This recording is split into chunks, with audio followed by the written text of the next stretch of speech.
එහෙම ගියාම මට වෙන්නේ මේකම තමයි. ආයෙ වල්ම බලමින් අවශ්‍යයි.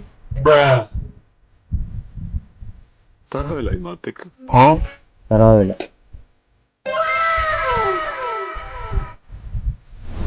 ඒවා අක්ෂත් මාව දාලා යයි තුමාව.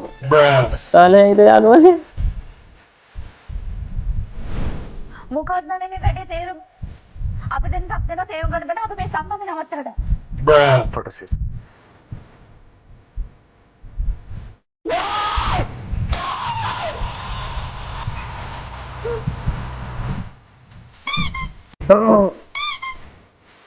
ඔව්